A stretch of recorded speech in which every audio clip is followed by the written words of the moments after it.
ইয়াত কে যায় গুলি সোমাই এজাই মাতে কিমান লৈ আছ এইটো এনেকে ওলাই যায় ন এমটো কেনেকে লয় এনেকে ল'ব লাগিব এইটো মানে ইয়াত থ'ব লাগিব ইয়াত থ'ব লাগিব এটা চকু বন্ধ কৰিব লাগিব এনেকে এইটো বন্ধ কৰি পিনে এইটো খুলি পেলাই মাৰিব লাগিব এনেকে মাৰি ঝাটকা মাৰিব যথেষ্ট বয়স হৈছে সেইটো কাৰণে এখেতে থিয় হৈ কথা পাতিবৰ কাৰণে অসুবিধা হৈছে আমি বহি লৈছোঁ আৰু বহি কিছু কথা আপোনালোকক জনাবৰ কাৰণে চেষ্টা কৰিম আৰু মৰাণ জনগোষ্ঠীৰ লোকসকলৰ 12 মাহত 13খন তিথি কৰা হয় আৰু সেই 13খন তিথিৰ 2খন তিথিত পহু চিকাৰ কৰিবলৈ যায় আৰু সেই পহু চিকাৰ কৰাৰ কাহিনীৰে মই আজি ভিডিঅ'টো আৰম্ভ কৰিবৰ কাৰণে চেষ্টা কৰিছোঁ আপোনালোকেও যদিহে আজি ভিডিঅ'টো চাই ভাল পায় তেতিয়াহ'লে আন দহজনে জানিব পৰাকৈ ভিডিঅ'টো চাব পৰাকৈ শ্বেয়াৰ এটা কৰি দিব মোৰ হাততে আছে বহুকেইটা গুলি নমস্কাৰ বন্ধুসকল মই অনুপ কাকপথাৰ আৰু আপোনালোকৰ মাজলৈ এটা ভাল ভিডিঅ' আগবঢ়াই দিবৰ কাৰণে চেষ্টা কৰিছোঁ মোৰ ওচৰতে আছে এজন আমি আচলতে বৰপাই বুলি কওঁ মোৰ ঘৰ ওচৰৰে হয় আচলতে বৰদেউতা আৰু বৰদেউতাৰ হাতত এটা বন্দুক আছে আৰু এই বন্দুকটোৰ লাইসেন্স আছে বৰদেউতাজনৰ নিজৰ নামত আপোনালোকক সবিশেষখিনি জনাবৰ কাৰণে মই বৰদেউতাৰ ওচৰলৈ আহিছোঁ কিমান কেজি মানৰ হ'ব বন্দুকৰ ওজন অকণমান এনেকে 5 কেজি থাকিব 5 কেজি মই লৈ লওঁ আপোনাৰ অকণমান অসুবিধা হৈছে মই লৈ লওঁ আৰু ইয়াত কে যায় গুলি সোমাই এজাই মাত্ৰ এজাই হয় অকণমান খুলি দেখাব নেকি কেনেকৈ ভাঙিব সোমাব এনেকে কৰিলে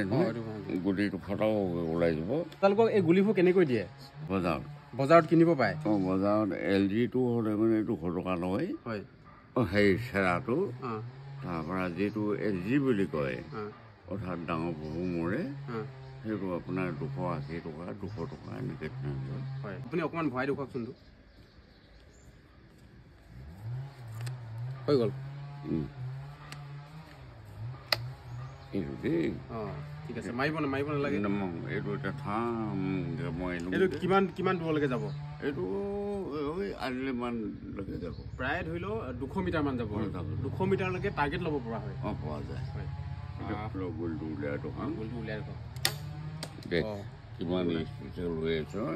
এইটো এনেকে ওলাই যায় ন এতিয়া ফক্কা আকৌ এটা ভাল নহয় এনেকে ঢপিয়ালো আকৌ মাৰিলো আকৌ এনেকে ভাঙি দিলো আকৌ ফাটাও আকৌ উলিয়াই নিলে এটাই বন্দুক এইটো হৈ নাথাকে হয় আৰু এই বন্দুকটো কিমান চনৰ মানৰ এইটো 88 হয় মাজতে শুনিছিলোঁ প্ৰশাসনৰ মানুহে চৰকাৰৰ ফালৰ পৰা এই বন্দুকসমূহ মানে লৈ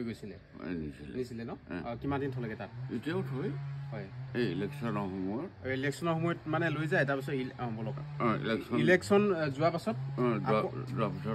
আকৌ আপোনালোকে লৈ আহিব পাৰে খবৰ দিব হয় খবৰ দিয়াৰ পিছত আমি গৈ আকৌ লৈ আহোঁগৈ হয় আজি বহুতেই নজনা কথা আপোনালোকক জনাবৰ কাৰণে চেষ্টা কৰিম মোৰ হাতত দেখিছে বন্দুকটো মই লৈ আহিছোঁ খুব ধুনীয়াকৈ আপুনি বহি লওক আপোনাৰ বয়স কিমান মান হৈছে মোৰ এতিয়া আপোনাৰ হেৰি হ'ল 82 হৈছে 82 হয়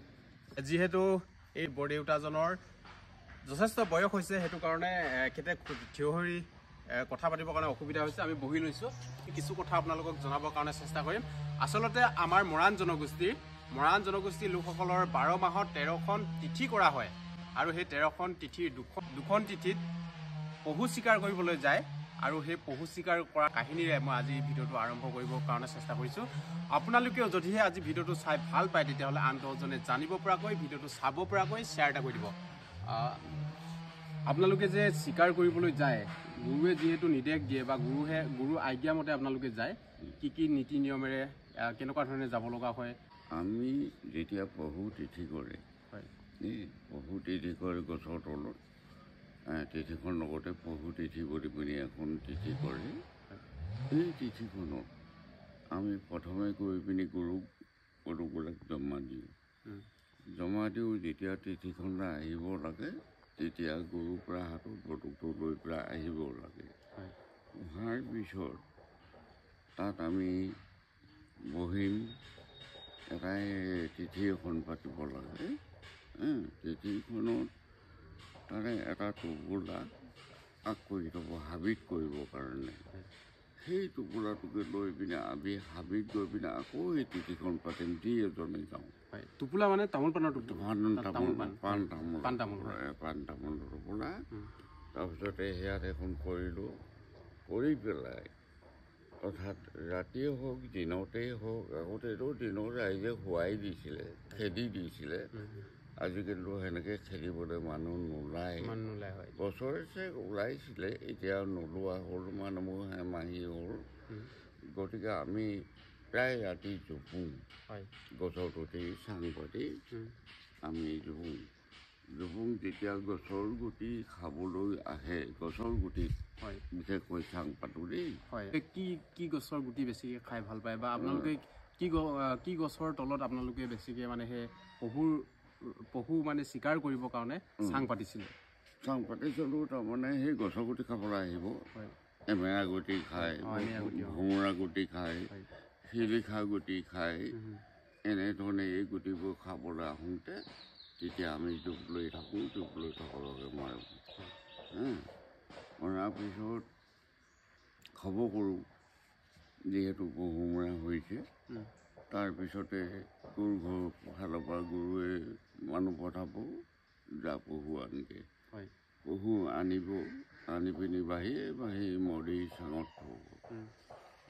আগদিনাখন মাছলৈ যাব পিছদিনাখন আমি পহুলৈ যাম মাছৰো তিথি কৰে যে সেই সকামখনত মাছো প্ৰয়োজন হয় আৰু পহু পালে পহু হয় এতেকে ধৰণে সেনেকুৱা ধৰণে আমি স্বীকাৰ কৰোঁ হয় যেতিয়া পাওঁ প্ৰায় পহুখনত পাওঁ মাঘখনত প্ৰায় নাপাওঁ কাৰণ কেলৈ পহুখনৰ গছৰ গুটি থাকে তাৰ মাঘখনত একো গছৰ গুটি নাথাকে কাৰণে প্ৰায় পাবলৈ কঠিন হয় পহুখনতো প্ৰায় পাওঁৱেই এনেধৰণে হেৰি কৰোঁ তাৰপৰা যেতিয়া পহু মাৰিলোঁ পহু পালোঁ খবৰ কৰি দিম ইয়াৰ পৰা মানুহ গৈ লৈ আহি গৰুৱে পঠিয়াই দিয়ে এনেধৰণেই আমি স্বীকাৰ কৰি আহিছোঁ আৰু এতিয়াই নহয় পহুৰ পৰা এই পহু তিথি বুলি এখন আছিলে কিন্তু চিকাৰী যাওঁতা মানুহ নাই ইতিমধ্যে দেশ নখন খোলাই ক'লে যিহেতু ব্ৰহ্মচাৰী চিকাৰীজনকে পঠাব লাগে আগ কৰিব লাগে তেতিয়া গুৰু ভকতে আলোচনা কৰি পিনি এই মোকেই আৰু